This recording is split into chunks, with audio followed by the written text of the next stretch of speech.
Después, inbox, vamos a hablar G y D para lo del examen. Está bien, doctor.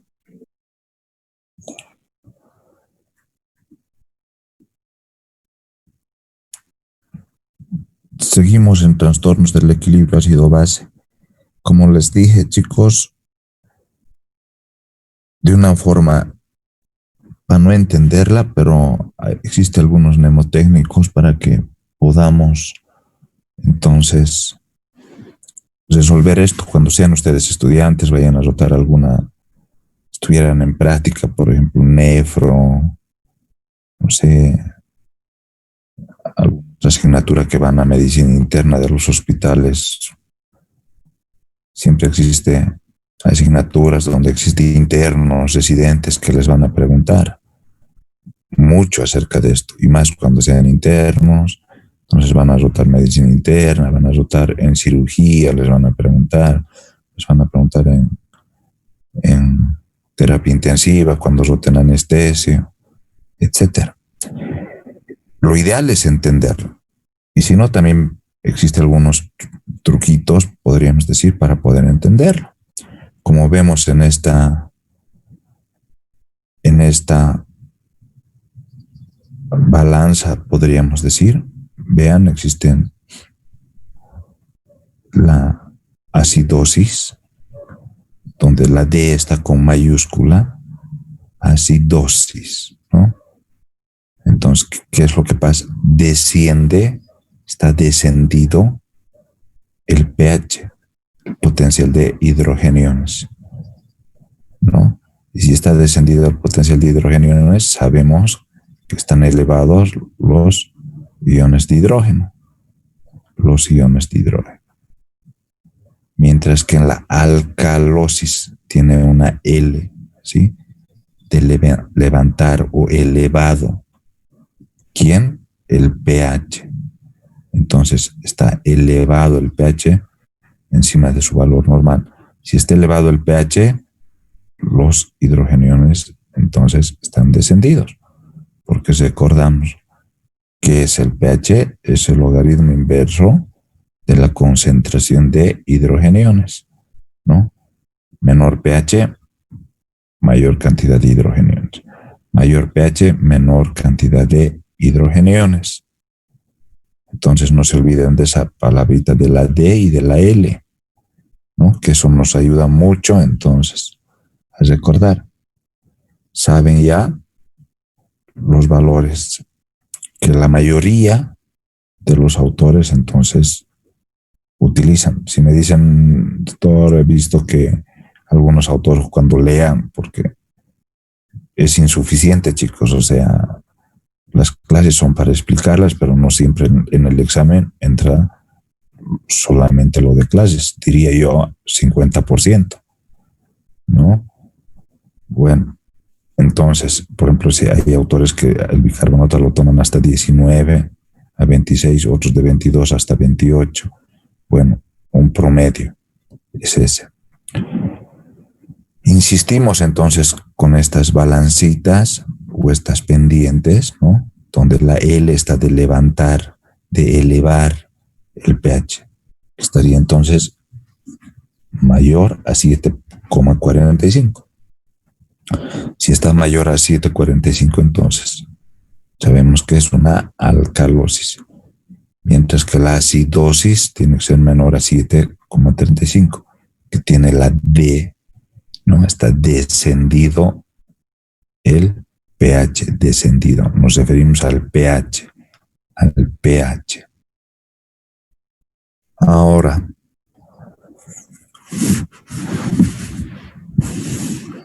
para los que sabían, si en alguna otra asignatura les han enseñado, me parece perfecto.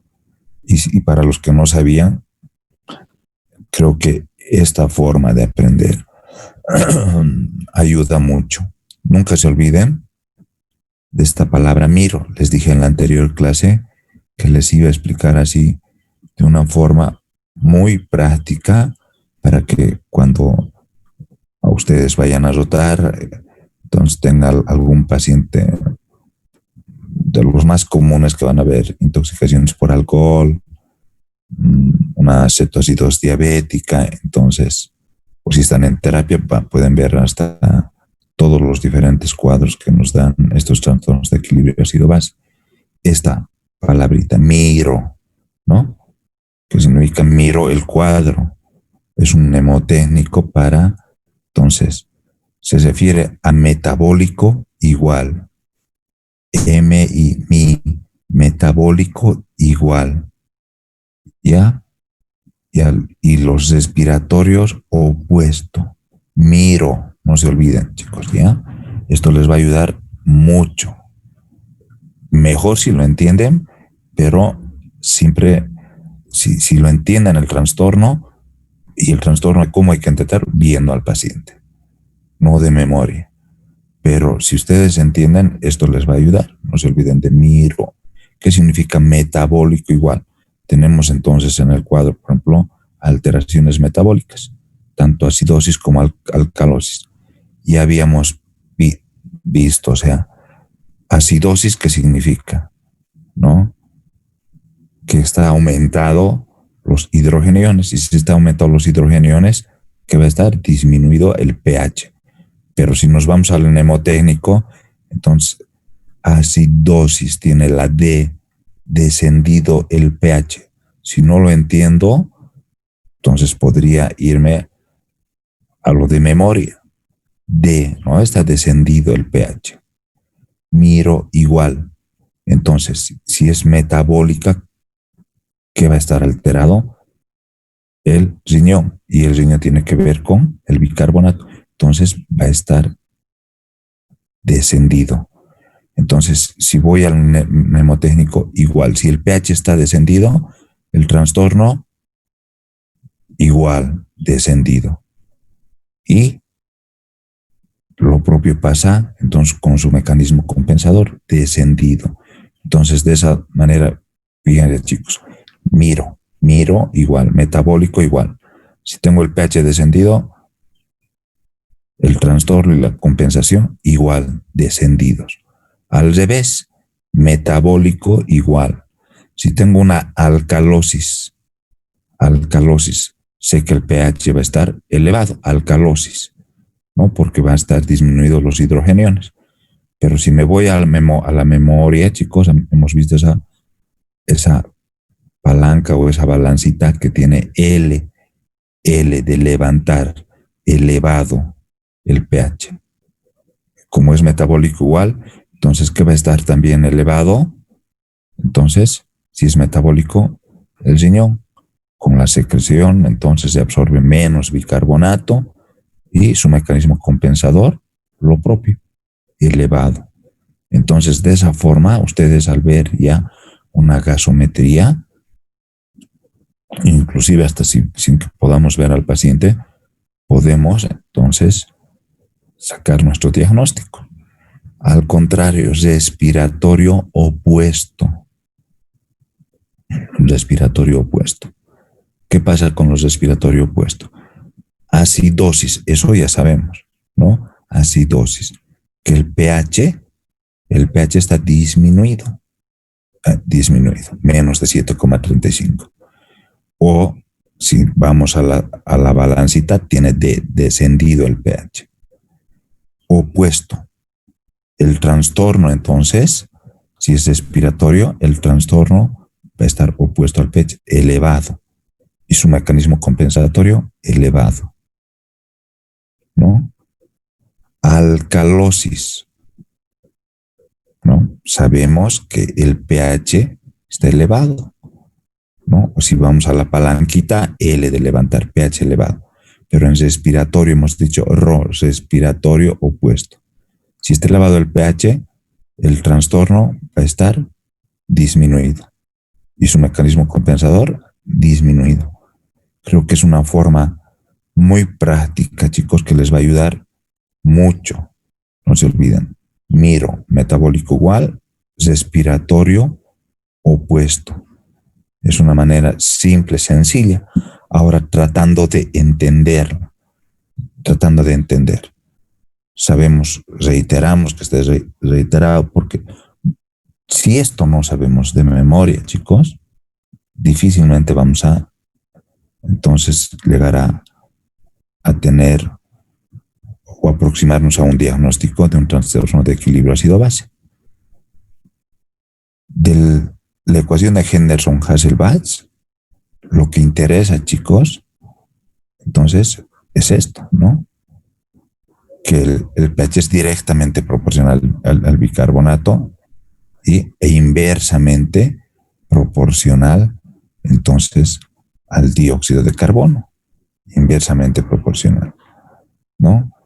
Ahora hemos dicho, sabemos que el bicarbonato, entonces, es metabólico, que tiene que ver entonces con el sistema renal, mientras que la presión parcial del dióxido de carbono, obvio, respiratorio, que tiene que ver con los pulmones, con los pulmones, con los pulmones. Ahora, si hablamos de esta palanca, chicos, de una manera para entender y hasta de memoria, ¿no? Si tenemos un trastorno respiratorio donde se va a elevar el CO2, y hemos visto que en la anterior clase que el CO2 entonces es un ácido volátil, es un ácido volátil. Si se eleva el CO2, entonces se va a tener una tendencia, entonces, si es ácido, a una acidosis. Entonces, ¿cómo va a compensar el riñón? Elevando entonces una base. Si se eleva el ácido, elevar entonces el bicarbonato para mantener entonces este equilibrio, para que estén en equilibrio. Si existe un trastorno respiratorio de la disminución del CO2, se disminuye el ácido volátil, entonces, ¿qué significa? Que existe, entonces, alcalosis respiratoria, ¿no? Entonces, ¿cómo va a compensar el riñón? Bajando el bicarbonato, bajando el bicarbonato. Entonces, de esa manera, el organismo va a tratar de conservar el pH, o al revés, si tenemos entonces un trastorno metabólico, se aumenta entonces una base a través del riñón, como es el bicarbonato. Entonces, ¿qué va a hacer los pulmones? Va a tratar de aumentar el CO2. Y si hacemos un análisis, ¿cómo va a aumentar el CO2? Va a ventilar menos, va a haber hipoventilación para que aumente el dióxido de carbono, ¿no? Entonces, por eso decimos que es inversamente proporcional, ¿no? Ahora, si disminuye, si el trastorno es primario, inicialmente al bicarbonato o un trastorno simple, entonces, si disminuye, entonces existe una acidosis metabólica. Entonces, ¿cómo va a compensar los pulmones? Disminuyendo entonces el ácido, disminuyendo el ácido. Y si va a disminuir el ácido, que es cómo va a ser si el paciente está consciente, va a hiperventilar para que expulse más dióxido de carbono, más dióxido de carbono. Entonces, esta es una forma de que entendamos entonces, para no hacerlo solamente de memoria, solamente de memoria. Entonces, la tabla, como debería ser, ¿no? Una acidosis metabólica respiratoria o alcalosis metabólica respiratoria. Si es una acidosis, ¿no? Entonces, como hemos dicho, si es metabólica, acidosis, disminuye la base, disminuye el bicarbonato. ¿Y cómo va a compensar? Disminuyendo. Entonces, si disminuye la base, tiene que disminuir el ácido. Va a disminuir el ácido. Entonces, para disminuir el ácido, el paciente va a hiperventilar. Va a hiperventilar. Y por lógica, si sabemos acidosis, entonces está aumentado los hidrogeniones, por ende está disminuido el pH. Si la acidosis es respiratoria, acidosis, ¿no? Respiratoria, ¿cuál es el trastorno? entonces respiratorio, pulmones. Entonces el dióxido de carbono, si esa acidosis va a estar elevado, entonces el ácido, ¿no? Que en este caso el ácido volátil. Si está elevado el ácido, entonces el riñón va a compensar aumentando la base, ¿no? Aumentando la base. En la alcalosis, metabólica, si es metabólica, entonces, ¿quién va a estar afectado? El riñón. Entonces, va a estar aumentada la base. Entonces, si aumenta la base, ¿quién va a compensar? Los pulmones, aumentando entonces el ácido volátil, como es el dióxido de carbono. ¿Y cómo? Para que se aumente, entonces tenemos que retener CO2. ¿Y cómo retenemos CO2? Entonces hipoventilando, ¿no? En cambio, en la alcalosis respiratoria, el trastorno es pulmonar. Si es alcalosis, va a estar entonces con disminución del ácido, la presión parcial de dióxido de carbono, disminuida. Entonces estará menos a 35 milímetros de mercurio. Y si está disminuido el ácido, entonces vas a tratar de compensar disminuyendo una base, el riñón. Y si volvemos al miro, obvio, ¿no? Miro metabólico, acidosis, ¿no? Está disminuido el pH metabólico, igual, pH disminuido, trastorno disminuido, compensación disminuido, ¿no? Metabólico, alcalosis, está aumentado entonces el pH, el trastorno aumentado y su compensación aumentada. Y en respiratorio, lo opuesto. El respiratorio, por ejemplo, está bajo el pH y lo opuesto, el trastorno y la compensación. Creo que de esa forma, chicos, o sea, no creo más sencillo que puedan aprender, ¿no? Entendiendo y hasta de memoria. Recalcar que el bicarbonato entonces tiene que ver con el riñón, porque el bicarbonato saben que se forma en el riñón y en trastornos, ¿qué hace? Hace que se excrete, ¿no? O se reabsorba, dependiendo entonces de la necesidad. Y los pulmones lo propio, hipoventila o hiperventila, entonces de acuerdo entonces a la necesidad. Y hemos repasado que el pH compatible con la vida es de 6,8 a 7,8. Cuando existen trastornos, o sea, primeramente se neutraliza, luego se compensa. Habíamos visto que se neutraliza, entonces, en primera instancia, a nivel intracelular y extracelular, con fosfatos a nivel intracelular, proteínas, con potasio. Esto también es importante, porque ya vamos a ver, por ejemplo, en acidosis metabólica de un ratito. En el líquido extracelular, obviamente tienen que ver el bicarbonato y el dióxido de carbono y los sistemas que van a compensar. Acabamos de ver que es el sistema renal, ¿no? Y el respiratorio. ¿Qué pasa, por ejemplo, a nivel de un vaso sanguíneo donde están los glóbulos rojos? El glóbulo rojo va a captar entonces el dióxido de carbono. El dióxido de carbono va a estar suelto en agua. Esta, por la anhidrasa carbónica dentro del glóbulo rojo, hace entonces que se convierta en ácido carbónico. Y esta ecuación, ya sea de acuerdo a la necesidad, ¿no? Si necesitamos entonces formar bases, entonces se va a disociar en bicarbonato e hidrogeniones. Bicarbonato e hidrogeniones. Si necesitamos formar ácido, entonces en dióxido de carbono y agua. Entonces, esa ecuación puede ir a la izquierda, a la derecha. Nuestro organismo es sabio de acuerdo a la necesidad. Ahora, esto es importante para cuando ustedes ya les han debido enseñar, para cuando hagan ejercicios ya más detalladamente lo que hemos explicado. El trastorno puede ser metabólico, respiratorio. Hemos dicho acidosis. Otra forma, hasta para que nos quede, porque muchas veces viendo y escuchando, baja acidosis, baja ¿quién? El bicarbonato, ¿no? Si baja el bicarbonato, hemos dicho que va a bajar el ácido, ¿no? Va a bajar el ácido.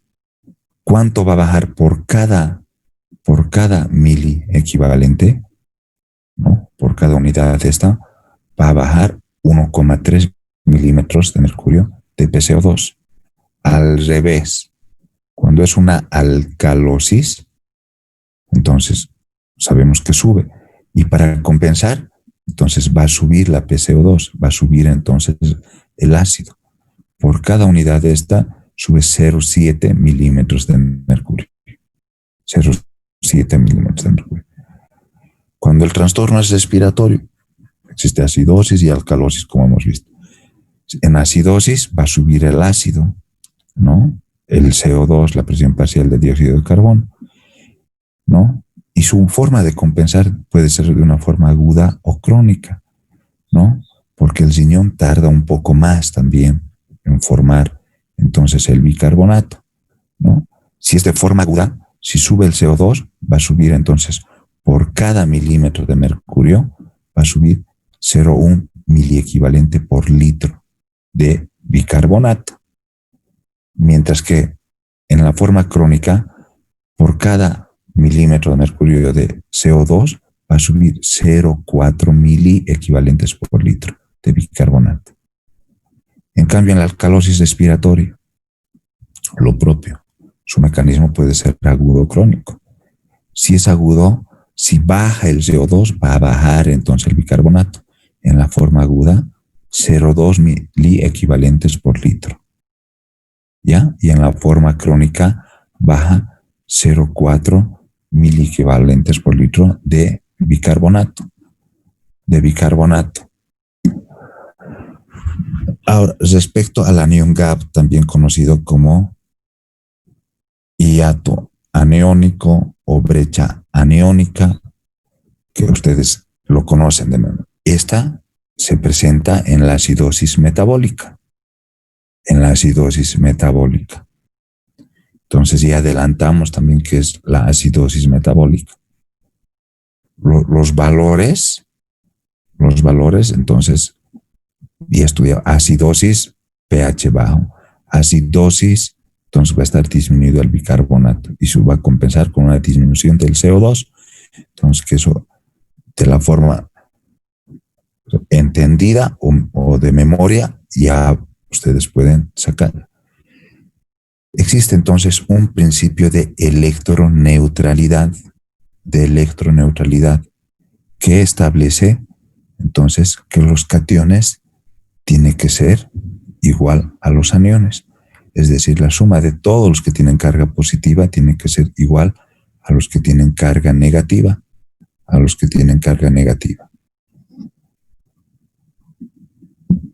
Una forma interesante es, como hemos dicho, están disminuido que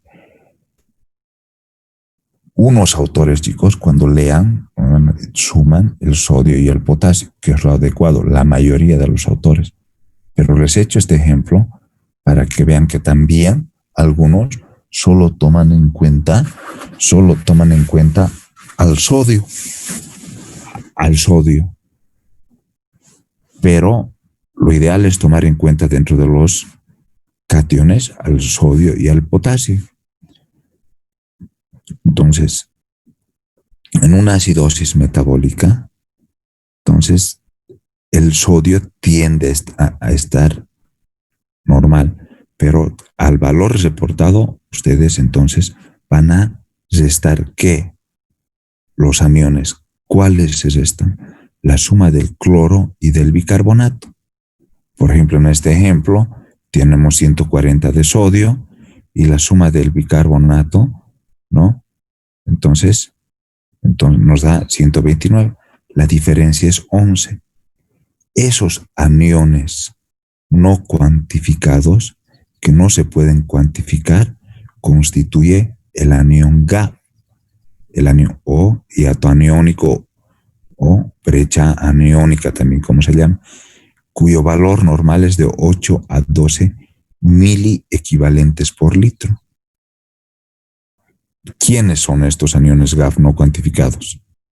De una forma general, la albúmina, la globulina, de esta es la alfa, la beta, fosfato, citrato, sulfato. Estos. ¿Y por qué es importante?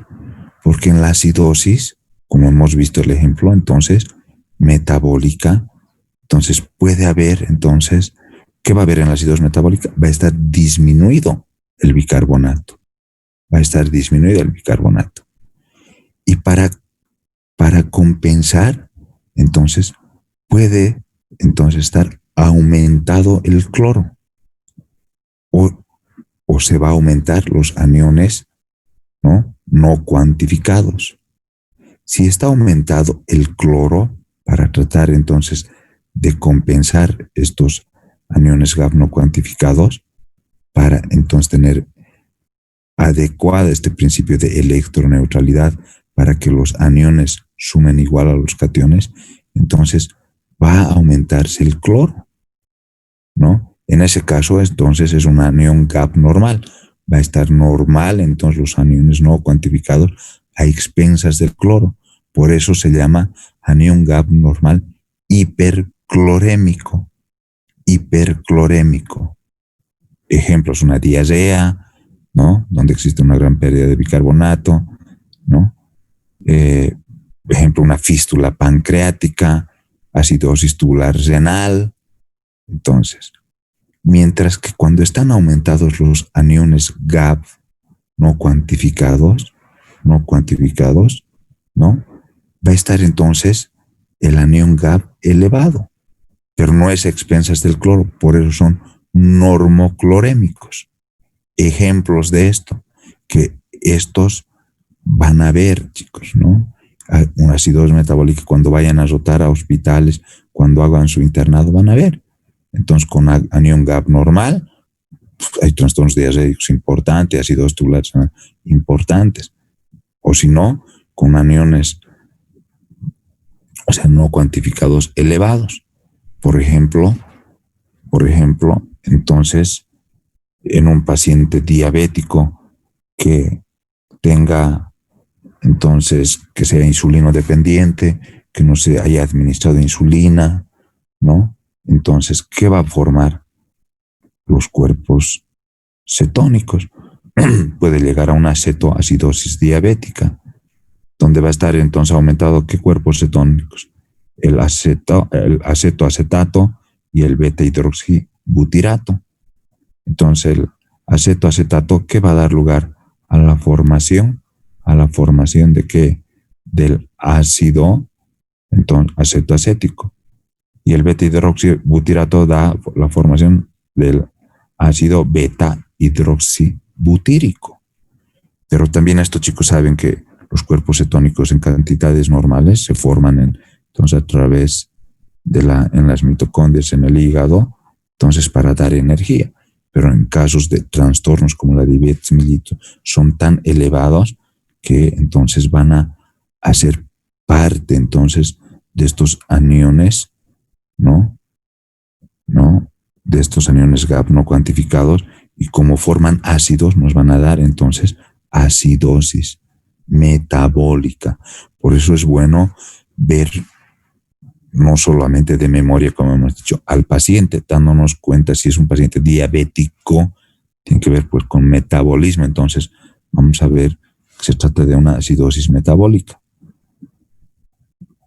Y bueno, en caso de hipoxia nos va a dar ácido láctico.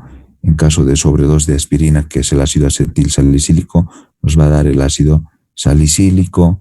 En caso de intoxicación de metanol, los que beben mucho, entonces nos van a dar el ácido fórmico. En caso de intoxicación de etilenglicol, o sea, las tintas, hay gente que consume mucha tinta y eso también se ve en hospitales raros, se ve, entonces va a dar el ácido glicólico. ¿Ya? Entonces, no olvidemos, chicos. Esta es otra forma, donde está el sodio, el cloro, el bicarbonato, entonces el anión GAP. Pero también existe casos de hipoalbuminemias, como vamos a ver enseguida. Entonces, además de obtener el anión GAP, ¿cómo vamos a entonces a calcular para corregir la hipoalbuminemia? Es una fórmula que se usa 4 menos la concentración sérica de albúmina, que se multiplica por 2,5, más el anión GAP calculado, más el anión GAP calculado. Entonces, ¿en qué casos ya hemos visto vamos a tener el anión GAP elevado? Acabamos de ver, ¿no? En la cetoacidosis, intoxicación por siliatos, el metanol, etilenglicol y las rhabdomyolis, es decir, destrucciones de células musculares masivas. Ahora, el anión GAP, acabo de decirles, hipoalbuminemia, también por intoxicación con litio, hipercalcemia, hipermagnesemia. Y otro importante, chicos, un error de laboratorio, fácilmente nos da. Entonces, de una forma rápida, para que no volvamos a entrar, chicos, incluso con los otros grupos, creo que avanza un poco más. Bueno, ya sabemos que es una acidosis metabólica. La definición, ¿saben qué es? Entonces aquí el cuadro clínico donde existe un incremento de la concentración plasmática de hidrógeno. Por ende, como es un logaritmo inverso, va a estar disminuido el pH. ¿Debido a qué? A una alteración, si es metabólica, a una disminución del bicarbonato. Hemos visto dentro de la patogénesis que se presenta de acuerdo entonces a estos, ¿no? Puede ser una cetoacidosis diabética, láctica, por una disminución del bicarbonato en caso de diarrea, ¿no? O acidosis tubular renal, ¿no? Ahora, algo importante también es la brecha osmolar. Y hemos visto el anión GAP, que la brecha osmolar es la diferencia entre la osmolaridad medida y la osmolaridad calculada. Su valor normal es hasta un máximo de 10 miliosmoles. Por lo tanto, de acuerdo al valor de la brecha osmolar, identificamos dos grupos con ácidos con anión GAP aumentado. Los con brecha osmolar normal y los con brecha osmolar aumentada, ¿no? Entonces, en estos, los ejemplos tenemos una acidosis láctica, shock, isquemia, un asma potencialmente fatal, mientras que con brecha osmolar aumentada está la intoxicación con alcohol, aldehídos, salicilatos, etc. Me estoy apurando, chicos, para que no se quejen, que lo ideal para mí, chicos, siempre es preguntar si entienden o no. Si quieren volver a lo tradicional, donde solamente yo hable, está bien, chicos, ¿no? Y vamos a hacer hasta donde lleguemos. Obviamente, esto es una forma teórica. En el examen que yo les voy a preguntar, yo les voy a dar cuadros clínicos, donde ustedes, o sea, me van a decir, o sea, sobre todo cuadros mixtos, no vamos a ser simples. Es fácil lo que hemos hecho, sacar una acidosis respiratoria, etc. Tienen que saber cuál es el primario y cuál es su compensatorio secundario, ¿no? Dentro de la etiología, entonces sí hemos visto. Ahora, un poco más para hablar. Dentro del cuadro clínico, que también hemos hablado en la cetoacidosis, existe entonces hiperventilación, característico, típico en la cetoacidosis diabética, la respiración de Kussmaul. Obviamente va a tratar de entonces hiperventilar. ¿Para qué hiperventilar? Para sacar al ácido volátil, ¿no? Al ácido volátil. A nivel cardiovascular va a haber una disminución de la respuesta inotrópica cuando nosotros administramos catecolaminas. Puede haber arritmias ventriculares, ¿no? Disminución de la contractilidad cardíaca y también hipotensión arterial por lógica, ¿no? A nivel óseo, por la liberación de calcio y fosfato en el proceso de amortiguación ósea, por exceso de hidrogeniones, puede retrasar el crecimiento, ¿no? Entonces darnos hasta raquitismo en los niños, mientras que en adultos nos puede dar osteomalacia u osteoporosis. Neurológicamente, esto lo van a ver, existe cefalea, disminución del nivel de conciencia, puede llegar a haber convulsiones, coma, ¿no? Importante, cuando la acidosis es severa, van a ver neurológicamente la desorientación, coma y inclusive hasta la muerte. Entonces, los signos de alarma son la mala perfusión, la hipotensión de la que estamos hablando, las arritmias y el shock, ¿no? De lo que insistimos hablando. Ahora, existe, como hemos dicho, como compensación, aumento de la ventilación, a tratar de excretar el riñón, los iones de hidrógeno, y también un intercambio de potasio entre, ¿no? con los hidrógenos a nivel extracelular. Entonces, el ion hidrógeno entra dentro de la célula y sale el potasio, por lo cual en estos cuadros también, ¿qué vamos a ver? Hiperpotasemia. Por eso también es importante ver los electrolitos. Entonces, es otra manera, como hemos dicho, a nivel intracelular, entonces su mecanismo compensatorio. Por eso es importante todo eso. Ahora, en el tratamiento, ¿qué es lo importante, lo que les tiene que quedar? Para tratar de tener un pH adecuado, un bicarbonato cerca a 15.000 equivalentes, hay que reponerlo. ¿Cómo? Con una fórmula que tenemos que saber de memoria, que es de 0,6 por peso corporal.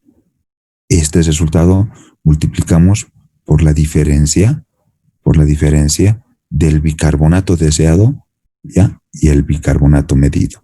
Se trata de reponer el 50% en las primeras 12 horas, siempre y cuando de acuerdo al cuadro que tenemos. En la acidosis respiratoria, chicos, de una forma sencilla, no falta menos de 1 minuto y medio. Entonces existe exceso de ácido carbónico con niveles sanguíneos por encima, entonces presión arterial encima de 45 milímetros de mercurio, que eso ya lo tenemos claro, ¿no?